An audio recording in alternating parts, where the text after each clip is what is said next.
Well, hi folks, middle of April now, so it's about time to start planting some of the potatoes out in the container pots. Show you what we use. Basically all I've got is my seed potatoes there. I've got some earlies and some Sarpo Blue Danube late crop.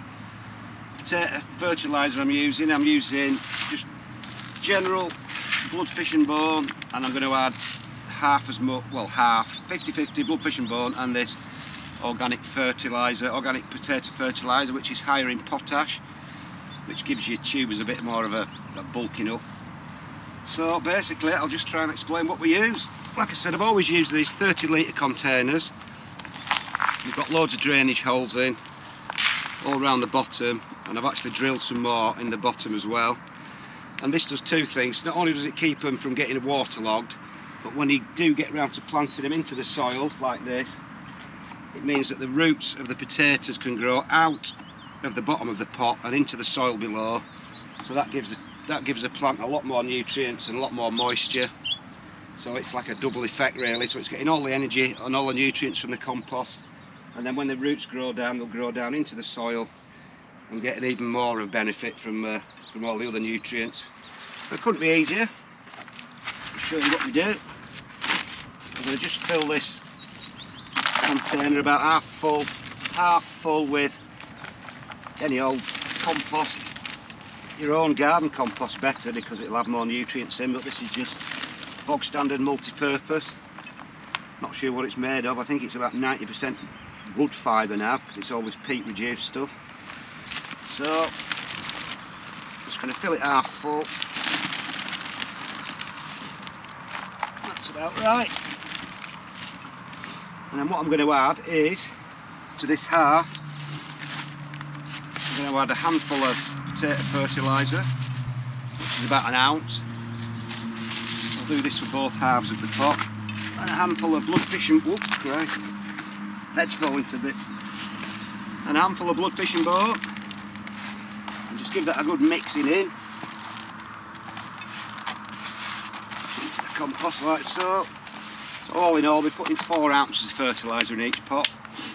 So I'm going to plant these. These are the Nicola. And what I'm going to do, my rule of thumb is to plant 1 potato for every 10 litres of compost. So because this is a 30 litre pot, I'll put 3 in here.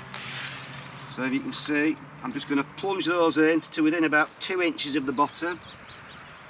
Just space them out evenly.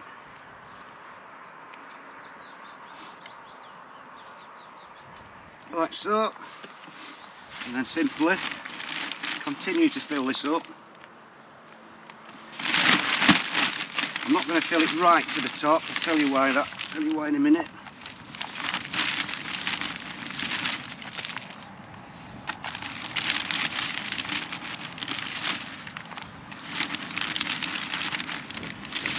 This has got added John Innes compost in it, which is a bit of a soil-based compost, so we'll see how this gets on this year.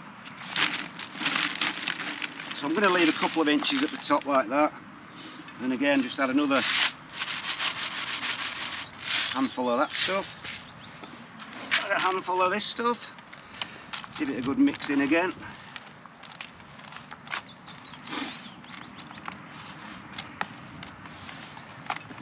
And then just leave it. So as you can see, there's about 2 inches left now. That's so when they do start to emerge in probably about 2 or 3 weeks, if there's still some frost about, when the tender leaves are just starting to poke through, what I can do then, I can just top it up gradually with compost just to cover them over to protect them from the frost so they don't get frost nipped. And also, if there's no frost about, then what I can do, I can just sort of earth them up as normal and just fill the pot to within about an inch of the top. You want to leave a little bit of room at the top for watering, otherwise if you fill it right to the top and you water it, it'll just go all over the edges. So that's how we plant the spuds in the pot. And I'll just show you now how we plonk them in the beds and the reason for that.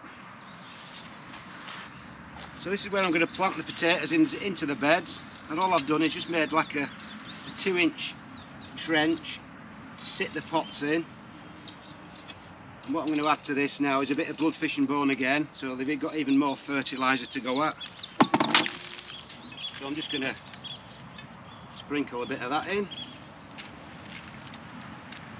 So once the roots do get through the bottom of the pot, the drainage holes, then they've got some more nutrients to go into. And then what I'm going to do now, I'm just going to plonk the pots on the beds and then backfill round so all the drainage holes are nicely covered, so when the roots do start to emerge, they're growing into the soil and they're not open to the air. So I'm going to plonk my main crops down this side.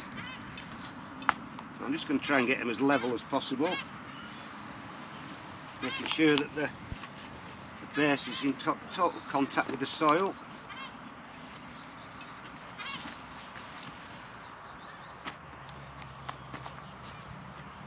And then I'm going to put my first earlies down that side.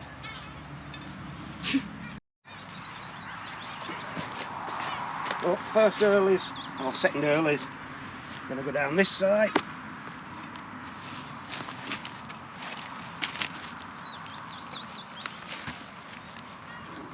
As level as I can. And the last one, like you can see, I'm only growing 8 pots this year. I'm not going bonkers.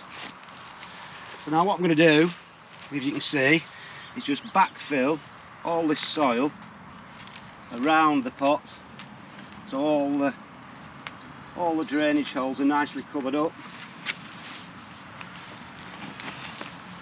Then when the roots do grow through, they just grow straight into the soil and the nutrients below.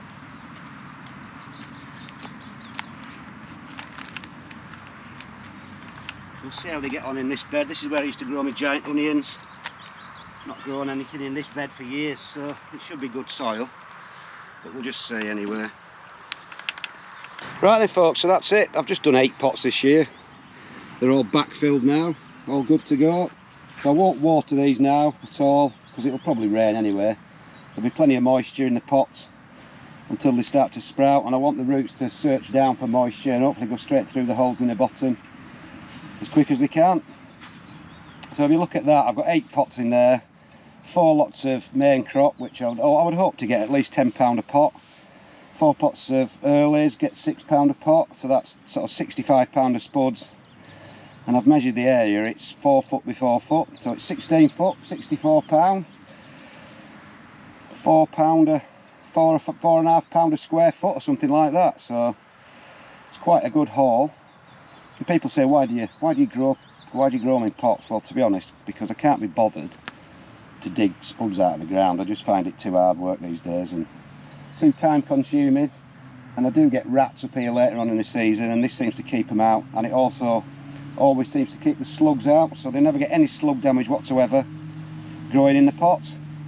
So that's why I do it. Might be a bit expensive when you have to buy the compost, but you could always use your own compost, or even save your own compost from last year and use it a couple of times, just add a bit more fertilizer. So anyway folks, that's about it. That's how I plant my spuds as usual in the 30 litre containers. See you later.